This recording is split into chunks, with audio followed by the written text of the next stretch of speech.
mean, there's like a story of how it could go. Someone could describe this ministry and go, well, this is a story about people who come to you with potential. You would never use the language of potential. Never.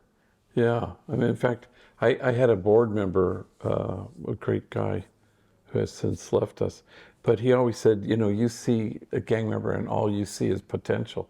But then I thought, no, that's not, maybe that's just imprecise, but I see goodness. That's what I want to see and hope to see and intend to see. Yeah. But potential is kind of like, you have potential, you don't so much have it, can't really see it in you. Yeah. But the goodness is kind of the pervasive, unshakable thing that everybody has, you know. And then that's all you need to see, and that's all you need to reflect back.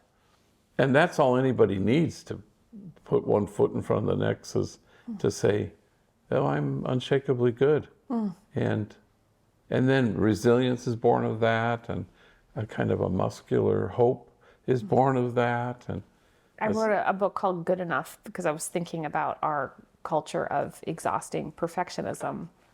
But this is a deeper level than that. This is this sort of substratum of what makes us human. For people who don't have a sense of like how you're coming in strong on an argument where you could say, well, there's nothing here but violence and decay and every good reason to believe that people are not fundamentally good.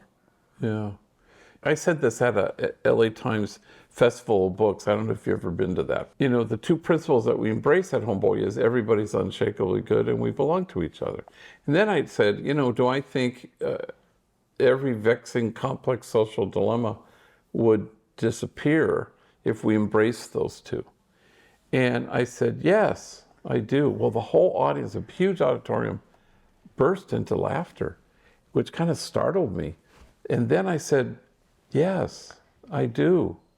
And I do. You know, I think it's kind of the starting point. Yeah. Otherwise, how do you get beyond behavior and see as God sees?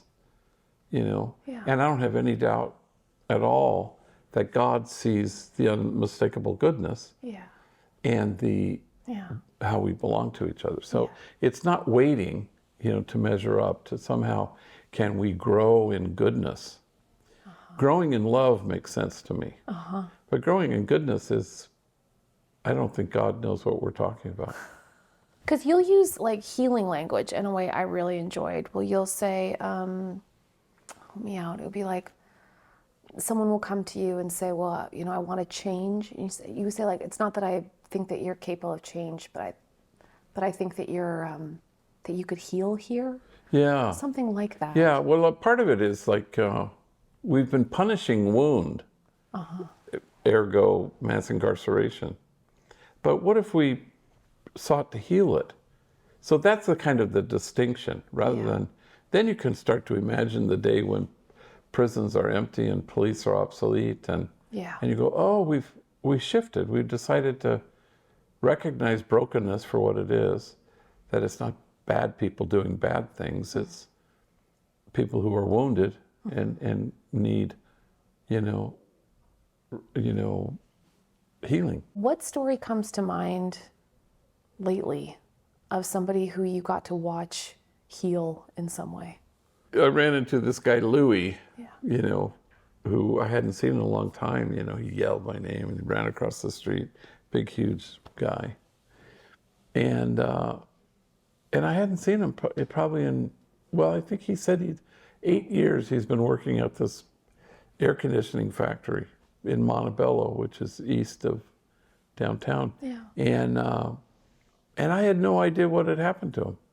And that was the job we got him. He was with us for 18 months. I remember on his last day, you know, of his 18 months, he said, can I speak to the other trainees? Nobody's ever said that. Sometimes they'll say goodbye and just kind of a thing. No, he wanted to give a speech, and so he had the microphone and crying. And he ended it by saying, all of you are diamonds covered in dust. You can wipe your dust off here. And he did. He was, he used to be drug dealer to the stars.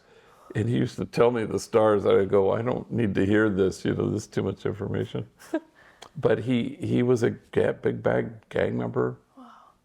He said all he wanted to do was be the baddest gang member and the biggest drug dealer. And then he kind of turned all that around and you know, found another way. But he found community, you know, a culture that really held him, which mattered.